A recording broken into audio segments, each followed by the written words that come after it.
나는 항상 내 아이들의 삶을 억압할까봐 두려움을 느꼈다. 때론 아이들에게 지나치게 의존하는 건 아닌지 걱정하기도 한다. 언젠가 아이들을 떠나 보내야 할 순간이 닥치더라도 끝까지 부모와의 끈을 놓지 않길 바라지만 사실 우리 어른들에겐 그럴 자격이 없는 것 같다. 부모가 느끼는 감정적인 책임감이 아이를 괴롭히는 방식으로 작동해서는 안 된다. 그저 사랑해주고 다정하게 대해주는 것으로 충분하다. 이런 것들이 조화롭게 잘 어우러지면 되는 것이다. 매번 외로움에서 날 구해준 건 아이라는 환한 빛이었다는 사실마저 부정한다면 그건 거짓말이다. 이런 감정은 쉽사리 바뀌지 않을 것이다. 다만 다른 것들이 그렇듯 그저 서서히 누그러지겠지. 그게 바로 인생이니까. 안녕하세요. 미소영입니다. 오늘은 조금 색다른 에세이 책을 소개합니다. 22명의 작가가 털어놓은 지극히 사적인 내용으로 외로운 존재가 되었던 경험을 담은 책 언론입니다. 보통 고독과 외로움에 대한 개인적인 이야기들은 쉽게 들을 수 없는데요. 그 이유는 외로운 삶은 무언가 문제가 있다고 생각하는 선입견 때문이 아닐까 합니다. 미소님들은 외로웠던 경험 있으신가요? 많은 사람들 속에 있어도 외롭다고 느낄 수도 있고 혼자 있어도 외롭다는 생각이 들지 않을 수도 있어요. 외로움의 속마음은 말을 하지 않으면 잘 모릅니다. 그래서 가까운 사람들은 소통이 필요하지요. 혼자라는 것은 다양한 색깔을 지닙니다. 이 책 속에서 소개하는 22명의 작가 작품 중 제게 다가온 제목은 75 곱하기 2. 숫자가 의미하는 게 뭘까요? 바로 부부가 함께 살아온 세월입니다. 75년, 어떤 이야기가 전개될지 궁금하시지요? 오늘은 내가 100세 전후가 되었을 때의 모습을 상상하며 들어주세요. 그럼 책 속으로 들어갑니다. 75 곱하기 2. 나의 조부모님은 장장 75년 동안 결혼 생활을 하셨는데 이는 결코 쉬운 일이 아닙니다. 한창 젊었을 때 결혼하고 오랜 세월을 함께 살아야 하며 배우자에 대한 애정이 있어야 가능한 일입니다. 75년이라는 세월은 보통 사람들의 혼인 기간에 비하면 매우 긴 시간이니 말입니다. 마지막을 향해 갈수록 두 분의 결혼 생활은 아주 적은 샘플을 가지고 벌이는 사회학 실험처럼 마치 작고 구멍난 구명보트에 함께 타고 있는 상황처럼 느껴지기 시작했습니다. 두 분은 디트로이트에 있는 대학에서 처음 만났는데 할아버지는 $25를 주고 산 중고 자동차로 할머니를 집까지 태워다 주곤 했습니다. 할아버지가 전쟁에 참전되는 바람에 1942년도에 결혼식을 올렸습니다. 당시 루 할머니는 19살, 에드 할아버지는 24살이었습니다. 할머니는 혼자 기차를 타고 드넓은 대륙을 가로질러 캘리포니아에 있는 할아버지를 만나러 갔습니다. 할아버지는 해병대 조종사로 2번이나 복무하며 2차 세계대전과 한국전쟁에 참전하셨습니다. 두 분은 지금까지 5명의 자녀, 9명의 손주, 그리고 9명의 증손자와 증손녀를 보셨는데 할머니는 거의 모두에게 직접 옷을 만들어 입혔고 잠이 들 때까지 자장가를 불러주었습니다. 5살 때 할머니에게 어렸을 때 어떤 사람이 되고 싶었냐고 물었던 적이 있었습니다. 엄마가 되고 싶었단다. 할머니가 어릴 적에는 여자가 다른 걸 할 수 있다는 사실을 몰랐거든.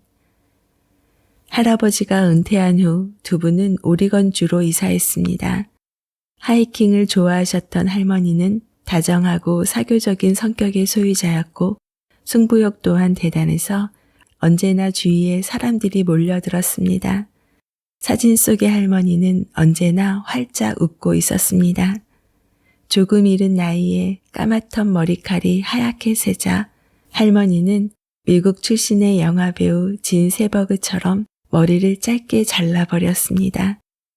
92세 생일에는 순수의 시대를 다시 읽었으며 그 연세에도 여전히 꼿꼿한 자세를 유지했습니다. 그런데 그 이후로 눈에 띄게 약해지기 시작했습니다.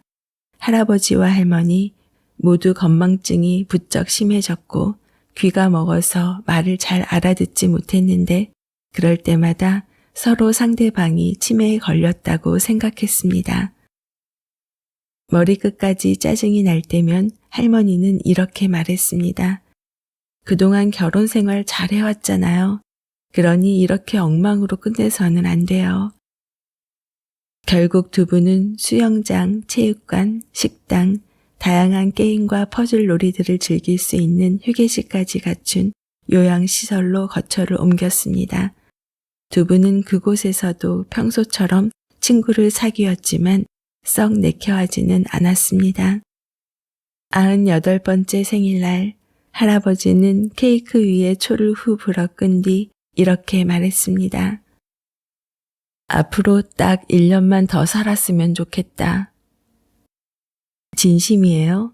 할머니가 되물었습니다. 정말 그러고 싶어요? 난 싫은데. 그 일이 있고 얼마 지나지 않아 요양시설 건물에 파이프가 터지는 바람에 바닥이 온통 물바다가 되어버렸습니다. 이 사건은 당분간 시설 내에서 놀이를 즐기거나 운동을 할 수 없고 식사 또한 전부 각자의 방으로 배달된다는 것을 의미했습니다. 파이프를 수리하기까지 꽤 오랜 시간이 소요되자 시설에 있던 노인들은 점점 불행해졌고 여기저기 아픈 데가 늘어갔습니다. 할아버지의 기상시간은 하루가 다르게 빨라졌습니다. 아직도 군인인 것처럼 굴면서 아침이면 침대에 누운 할머니를 깨우려고 했습니다. 결국 할아버지는 욕실 거울에 오전 4시 기상금지라고 적힌 메모를 붙여 스스로를 상기시켜야 했습니다. 할아버지는 100살까지 살고 싶었고 그때까지 할머니가 곁에서 함께 해주기를 바랐습니다. 할머니의 95세 생일날 나와 단어 만들기 보드게임을 하고 있는 할머니에게 사촌들은 계속해서 생일 축하 노래를 부르자고 졸라댔습니다. 그러자 할머니는 좋아, 그럼 오래 사세요 라는 말은 금지야 라고 말했습니다. 그러고 나서 할머니는 가지고 있던 글자들을 모두 써서 나랑 하던 게임에서 이겼습니다. 그의 추수감사절이 지나고 얼마 되지 않아 할머니는 이쯤이면 됐다 싶으셨는지 스스로 곡기를 끊었습니다. 식구들이 서로 교대를 해가며 할머니 곁을 지켰습니다.